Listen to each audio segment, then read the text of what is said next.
여러분들은 매일 개인적으로 기도하는 시간을 갖고 계신가요? 그러한 기도하는 시간을 갖고 계시면 그 시간에 어떠한 기도 제목을 가지고 기도를 하고 계신가요? 나의 신앙 문제, 나의 직장 문제, 나의 가족 문제, 나의 물질적 해결 문제 등 다양한 기도 제목이 있을 것입니다. 그런데 제가 방금 말씀드린 기도 제목들의 앞에 붙는 똑같은 말이 있는데 그게 무엇이었는지 기억하시나요? 바로 나의라는 말입니다. 즉 나의 문제들에 대한 기도 제목을 방금 제가 말씀드렸습니다. 그렇다면 방금 제가 처음에 물어봤듯이 여러분들이 기도하는 시간을 매일 가지실 때 나의 기도 제목이 아닌 다른 사람을 위한 기도는 얼마나 하고 계십니까? 나를 위한 기도만큼 다른 사람을 위한 기도도 하고 계신가요? 오늘은 그러한 이야기를 좀 나누면서 함께 은혜를 받고자 합니다. 오늘 본문의 빌레몬서는 제가 참 좋아하는 바울 서신 중 하나입니다. 우리가 잘 알고 있듯이 빌레몬서는 옥중 서신, 바울이 옥에서 쓴 편지 중에 하나입니다. 이 빌레몬서는 제목에서 드러나듯이 바울이 빌레몬이라는 사람에게 쓴 서신입니다. 이 서신에서 언급되는 빌레몬과 함께 아비아는 그의 부인으로 또 아키뽀는 그의 아들로서 보는 것이 학자들의 보편적인 의견인데요. 그 당시 초대교회 그리스도인들은 신자들의 가정에서 모임을 가졌는데 이렇게 빌레몬과 아비아, 아키뽀 역시 집을 교회로 내어놓고 신앙에 열심을 다했던 그런 사람들이었습니다.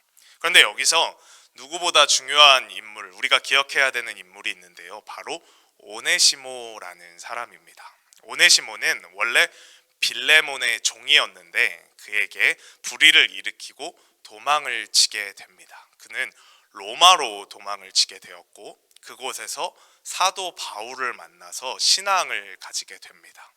우리 본문 10절을 한번 다시 보도록 하겠습니다. 우리 같이 한번 읽어보겠습니다. 갇힌 중에서 낳은 아들 오네시모를 위하여 내게 간구하노라. 여기서 사도 바울은 오네시모를 아들이라고 표현하고 있습니다. 이것은 바울의 사역을 통해서 오네시모가 회심했기 때문에 바울이 오네시모에게 있어 영적인 아버지가 되고 오네시모에게는 바울이 영적인 아버지, 오네시모는 영적인 아들이 되기 때문에 이렇게 아들이라고 표현하고 있는 것입니다. 이렇게 바울을 통해 신앙을 갖게 된 오네시모는 예수 그리스도를 영접하게 된 그리스도인이 된 것을 넘어서 바울에게 있어 굉장히 소중한 일꾼이자 동역자가 되었음을 알 수가 있습니다. 12절을 보면 내게 그를 돌려보내노니 그는 내 신복이라 라고 말하고 있습니다. 바울은 오네시모를 자신의 신복이라고 표현하고 있습니다. 성경의 다른 버전들을 보면 내 마음, 내 심장이라고까지 표현하고 있습니다. 이렇게 바울에게 있어서는 오네시모는 굉장히 소중하고 같이 일을 해나가는 동역자라는 것을 알 수가 있습니다. 그래서 이러한 오네시모를 용서하고 다시 받아주기를 간구하는 마음으로 빌레몬에게 보낸 편지가 바로 오늘 빌레몬서인 것입니다. 바울은 오네시모가 예수 그리스도를 영접하게 되므로 이제는 무익하지 않고 유익한 사람이 되었다라고 이 편지에서 말을 하고 있습니다. 그런데 되게 재밌는 것이 무엇이냐면 이 오네시모라는 사람의 이름의 뜻이 유익한, 이로운이라는 뜻을 원래 가지고 있다는 것입니다. 그러니까 사도 바울이 이제 언어 유희를 통해서 이 오네시모가 무익하지 않고 이 이름의 뜻처럼 이제 유익한 사람이 되었다라고 이렇게 설명을 하고 있는 것입니다. 바울은 오네시모의 주인인 빌레몬에게 오네시모를 용서하라고 말을 할 때 여기서 결코 강력하게 명령조로 말하고 있지를 않습니다. 오네시모를 용서하라는 것에 있어서 명령을 하기보다는 사랑으로 그것을 너의 자의로 용서하고 그를 품어주기를 바라고 있습니다. 그리고 이러한 권유를 하면서 바울은 그저 그 빌레몬의 그 자비만을 구하고 있지 않습니다. 18절을 보면 그가 만일 내게 불의를 하였거나 내게 빚진 것이 있으면 그것을 내 앞으로 계산하라. 즉 오네시모를 용서하는 거에 있어서 빌레몬 너가 자비를 베풀어야 돼, 너가 사랑을 베풀어야 돼만 말하는 것이 아니라 나 역시도 그를 위해서 희생하겠다. 내가 책임질 수 있는 부분은 내가 오네시모를 위해서 내가 책임을 져주겠다라고 같이 말하고 있다는 것입니다. 이러한 마음을 가지고 빌레몬에게 서신을 보낸 바울은 명령을 하지 않고 권유를 하고는 있지만 그 내용을 보면 빌레몬이 자신의 뜻을 반드시 따라줄 사람이라는 것에 대한 믿음은 확실했던 것 같습니다. 21절을 보면 나는 내가 순종할 것을 확신함으로 내게 썼노니 내가 말한 것보다 더 행할 줄을 아노라. 바울은 빌레몬이 자신이 말하는 것, 오네시모를 용서해주고 내가 강력하게 명령하고 있지 않지만 너가 사랑으로서 그렇게 해줄 거라는 것, 순종의 행함을 할 거라는 것에 대해서 확신하고 있었다는 말이죠. 이 빌레몬서에서 빌레몬이 오네시모를 용서하고 바울에게 돌려보냈다는 내용까지는 기록되어 있지 않기 때문에 명확하게 우리가 알 수는 없지만 많은 이들이 상식에 의거하여서 추론을 해볼 때 빌레몬이 바울의 말에 순종하여 오네시모를 용서했을 것이다 라고 다들 보고 있습니다. 왜냐하면 이 빌레몬서는 바울 서신 중에서도 굉장히 개인적인 서신이에요. 다른 서신서들보다, 다른 옥중 서신보다 굉장히 개인적인 내용을 담은 서신입니다. 오네시모를 용서해달라고 빌레몬에게 보낸 개인적인 서신이니까요. 그런데 이런 개인적 성격을 갖고 있는 서신임에도 이렇게 성경에 실릴 수 있었다는 것 자체가 빌레몬이 이 바울의 권유를 순종하여서 오네시모를 용서했기 때문에 그렇게 실릴 수 있었다라고 보는 것이죠. 그리고 이러한 추론을 뒷받침하는 근거가 후에 이 오네시모가 훌륭한 주교가 되었다고 전해져 내려오고 있기 때문입니다. 제가 이러한 내용의 빌레몬서를 가장 좋아하는 그 큰 이유는 무엇이냐면 이 서신에서 나타나고 있는 바울의 모습 때문입니다. 이 빌레몬서는 제가 서두에 말씀드렸듯이 옥중 서신이에요. 즉 옥에서 썼던 편지라는 것입니다. 그 말은 뭐냐면 바울 자신의 상황도 굉장히 막막한 상황 속에 있었다는 거죠. 남을 바라볼 수 있는 여유 있는 상황이 아니었다는 것입니다. 그런데 그러한 상황 속에서도 오네시모를 위해서 바울은 빌레몬에게 손수 편지를 쓰고 있다는 것입니다. 그러한 바울의 모습이 너무 귀하다고 생각이 들어서 제가 이 빌레몬서를 굉장히 좋아합니다. 제가 주변 사람들과 다른 사람들을 돕는 것에 대해서 대화하다 보면 많은 사람들이 공통적으로 하는 말들이 있습니다. 그게 뭐냐면 내가 상황이 좀 나아지면, 내 문제가 좀 해결이 되고 나면 그때 남을 위해 봉사도 할게, 그때 내가 헌신할게, 그때 내가 남을 돌볼게 라고 다들 말한다는 것이죠. 그런데 사실 생각해보면 우리가 삶을 살아갈 때 그 삶이 너무 평온해서 또 너무 여유가 있어서 이 상황 정도면 남을 도울 수 있겠다라고 생각하는 상황이 사실 얼마나 있는지 모르겠어요. 그러한 편안한 상황이 말이죠. 제가 어떤 영화에서 봤던 잊혀지지 않는 대사 중에 하나가 인생에 대해서 말하는 대사였는데 그런 말을 하더라고요. 거기서 인생은 고통이야, 몰랐어? 라는 이러한 대사가 있습니다. 굉장히 직설적인 표현일 수도 있지만 인생은 계속되는 고통의 연속인 것은 사실입니다. 고통이 계속해서 이어지는 것이 우리의 삶이죠. 즉 내가 매번 느낄 수밖에 없는 나의 고통에 집중하고 또 내가 그 상황 속에서만 매몰이 된다면 결코 다른 사람을 바라봐주고 다른 사람을 도울 수 있는 상황이 오지 못한다는 것이죠. 나도 어렵고 힘든 상황 속에 있음에도 불구하고 그러한 상황에서도 남을 바라볼 수 있는 눈과 시야가 있는 것이 바로 오늘 본문에서의 사도 바울의 모습이라는 것입니다. 탤런트 김혜자 선생님을 다들 잘 아실 거라고 생각을 합니다.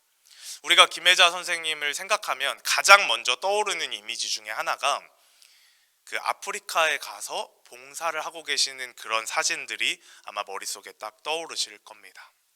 그녀는 1992년 여름 민간 구호단체 월드비전의 권유로 여행 삼아서 처음에 에티오피아를 가게 됐다고 합니다. 그런데 거기를 가보니까 그곳에서 살고 있는 사람들의 삶이 정말 지옥보다 더하다라는 생각을 받게 되었다고 합니다. 그 너무나 충격을 그때 받아서 그때부터 봉사의 길로 들어서게 됐다고 합니다. 이후 비싼 식당을 가거나 자기가 사고 싶은 비싼 핸드백을 보면 이러한 생각이 자연스럽게 든다는 거예요. 아, 이거면은 거기 아이들 500명은 밥 먹일 수 있을 텐데, 아, 이거면은 거기 아이들 한 명 1년 동안 학교를 지원해 줄 수 있을 텐데, 이제 그렇게밖에 계산이 안 됐다는 거예요. 그 이후부터는. 그래서 자신의 삶 속에서 자연스럽게 각지의 곳에서 삶이 너무 어려운 고통을 받고 있는 아이들을 돕고 봉사하는 것이 삶의 일상이 되었다는 이야기를 했었습니다. 그녀가 이러한 자신의 삶의 가치관에 대해서 이야기하면서 인터뷰했던 내용이 있는데요. 제가 그 내용을 잠시 소개해 보려고 합니다. 배우라는 직업은 굉장히 화려한 직업입니다. 나의 진정한 내면이 아닌 어떠한 겉모습과 연기력을 보여주는 직업이기 때문이지요. 그렇기에 나는 진정한 나를 찾지 못했었습니다. 그러나 연기에서 찾지 못했던 진정한 나를 봉사와 나눔을 통해 찾게 되었습니다. 내가 뒤늦게 발견한 삶, 그것이야말로 한편의 아름다운 영화였습니다. 나는 지금 나 자신이 더 행복해졌음을 느낍니다. 그러면서 삶에서 더 자유로워지고 내가 만난 가난하지만 영혼이 아름다운 이들의 눈망울이 고스란히 제 마음속에 담겨지게 됐습니다. 내 삶은 변했습니다. 더 많이 웃게 됐고 홀로 있을 때도 진정한 의미에서 나 홀로가 아니었습니다. 내게 아프리카 봉사는 기분 좋은 운동인 것 같습니다. 깨끗이 씻겨져 오는 느낌이 들기 때문이죠. 그곳을 가면 내가 서울에서 했던 고민들은 하나같이 쓰레기로 느껴지곤 합니다. 가서는 가슴 아파 많이 울지만 올 때는 좋은 생각만 하다 오게 되는 것 같습니다. 사실 저는 봉사라는 말도 부끄럽습니다. 그건 봉사가 아니라 나를 구원하러 가는 것이니까요. 저는 이 김혜자 선생님의 모습을 보면서 한 명의 그리스도인으로서 또 사역을 하는 사람으로서 참 많은 것을 느끼게 됩니다. 이제는 지긋한 나이가 되어서 자신이 그 먼 곳으로 봉사를 나가기에는 어려운 상황임에도 불구하고 그러한 자신의 상황보다 자신의 봉사가 필요한 또한 자신의 도움의 손길이 필요한 곳에 적극적으로 나서면서 자신의 상황보다 그들의 아픔과 고통을 먼저 생각하고 그 모습을 실천하는 것을 보면 제 마음에 참 감동이 되었습니다. 그리고 무엇보다도 그 김혜자 선생님의 말 중에서 가장 제 마음을 울렸던 말은 이 말이었습니다. 사실 저는 봉사라는 말도 부끄럽습니다. 그건 봉사가 아니라 나를 구원하러 가는 거니까요. 저는 이 말에 진정한 의미를 찾는 것이 이 시대 속에서 우리 교회 공동체가 풀어나가야 할 숙제라고 생각을 합니다. 지금 현 시대는 정말 나만 바라보는 시대인 것 같습니다. 나밖에 바라보지 못하게 그렇게 설정되어 있는 시대인 것 같아요. 왜냐하면 나만 바라보고 살아도 나만 감당하려고 해도 나만 책임지려고 해도 그게 너무 버겁다고 느껴지는 시대이기 때문입니다. 그것이 극심해져서 이제는 결혼도 또 아이를 낳는 것도 내 삶을 이렇게 앞으로 나아가는 것에 있어서도 그 모든 것들을 포기하는 사람이 너무 많아지고 있다는 겁니다. 그래서 오히려 남을 돌볼 여유가 있는 사람을 보면 저 사람 아주 여유가 넘친다. 너는 여유가 있으니까 그렇게 남을 보지. 이런 시선으로 오히려 바라본다는 거예요. 남을 돌아볼 여유가 있으면 그 시간에 너 스펙을 더 쌓아. 남을 돌아볼 시간이 있으면 그 시간에 너를 위한 시간을 더 투자해. 이렇게 많은 사람들이 말을 하고 있다는 겁니다. 그러나 저는 그 생각의 전환이 필요하다고 생각이 들었습니다. 오늘 김혜자 선생님의 마지막 말처럼 남들을 돕고 사랑하는 이유는 바로 그것이 나를 살리는 것이기 때문입니다. 나만 바라보고 사는 인생은 결코 행복할 수 없다는 겁니다. 우린 창조될 때 하나님께서 혼자 살라고 창조하지 않으셨다는 겁니다. 아담이 처음 창조됐을 때도 아담이 외롭기 때문에 그에게 하와라는 여인을 선물해 주셨다는 겁니다. 그리고 그 이후에 인류가 계속해서 흘러갈 때 가족으로서 또 하나의 무리로서 계속해서 흘러갔다는 거예요. 그 이유가 무엇이냐면 우린 창조될 때부터 혼자 살 수 없는 존재라는 것입니다. 나의 행복만, 나의 편의만을 생각하는 삶은 결코 진정한 기쁨을 우리에게 줄 수 없다는 것입니다. 이것에 대해 성경에서도 분명하게 말해주고 있습니다. 하나님께서는 우리를 위하여, 우리를 구원하기 위하여 그 아끼는 독생자를 보내셨다고 말하고 있습니다. 그리고 예수 그리스도께서도 우리를 구원하기 위하여 인간의 몸으로 오셔서 이 땅에서 온갖 고난과 순환과 고통을 받으셨다고 성경에 기록되어 있습니다. 이렇게 하나님께서도 예수 그리스도께서도 우리를 위해 자신의 모든 것을 희생하셔서 우리를 죄에서 구원하셨습니다. 그런데 역설적이게도 이 모든 것이 우리를 위해 하나님께서 예수님께서 하셨지만 그 희생을 통해 우리를 구원하신 그 사실이 하나님께 가장 큰 기쁨이 되었다고 성경에서 말하고 있다는 것입니다. 우리 그리스도인들도 이러한 마음을 가지고 살아야 한다는 것입니다. 내가 다른 사람을 위해 기도하고 다른 사람을 위해 헌신하고 봉사하고 그들을 위해서 살아가는 것이 내가 믿는 하나님, 내가 믿는 예수 그리스도의 모습이 그것이기 때문임도 있지만 그것보다 가장 중요한 것은 그렇게 하는 모습 자체가 나에게 기쁨이 되고 그렇게 하는 모습에서 나를 살릴 수 있기 때문이라는 것입니다. 말씀을 정리하고자 합니다. 저는 늘 바울 서신을 읽으며 바울은 어떻게 하면 그렇게 힘든 상황 속에서도 늘 다른 사람을 챙길 수 있었을까라는 생각을 했었습니다. 늘 의구심이 들었어요. 아니, 자기가 감옥에 갇혀 있고 자기가 저렇게 힘든 상황인데 어떻게 저렇게 남을 늘 챙기고 남에게 늘 편지를 쓸 수 있었을까? 물론 예수 그리스도를 자신이 직접 만나면서 예수 그리스도를 영접하는 그 체험을 하면서 내가 그 예수 그리스도의 사랑을 느꼈기 때문에 그 사랑을 전해야 한다는 사명감에서부터 시작된다는 것은 되었다는 것은 잘 알고 있습니다. 그렇지만 저에게는 그걸 알면서도 뭔가 2%의 의구심이 풀리지를 않는 거예요. 어떻게 저렇게 할 수 있는지. 그런데 오늘 이 말씀을 준비하면서 저에게 조금은 들었던 그 의구심마저 풀어졌던 것 같습니다. 바울 역시 자신의 그 어려운 상황 속에서도 많은 사람들을 위해 기도하고 그들을 위해 헌신하며 함께 동역자를 세워가는 그 과정을 통해서 자신을 살리고 있었구나. 자신이 감옥 속에 있고 매질을 당하고 그 어려운 상황 속에서도 남들을 위해 기도하고 다른 사람을 위해 헌신하며 살아가면서 그 과정 속에서 자신도 살리고 있었구나 라는 것을 깨달았다는 겁니다. 그렇게 다른 사람들과 함께 기도하고 하나님 안에서 하나의 공동체를 이루는 것을 통해 어떠한 상황 속에서도 자신이 무너지지 않고 흔들리지 않고 바로 하나님 안에서 세워져서 나아갈 수 있었구나 라는 생각을 하게 되었습니다.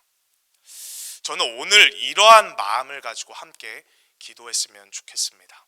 제가 설교 서두에 말씀드린 것 같이 오늘은 나를 위한 기도가 아니라 내 옆에 다른 사람을 위한 기도를 했으면 좋겠습니다. 그리고 오늘 말씀을 통해서 여러분들이 꼭 단 한 가지는 기억하셨으면 좋겠습니다. 내가 남을 위해 하는 이 기도가 결국에는 나를 살리는 기도가 된다는 것을 말이죠. 우리 함께 찬양하고 나서 기도하는 시간을 갖도록 하겠습니다.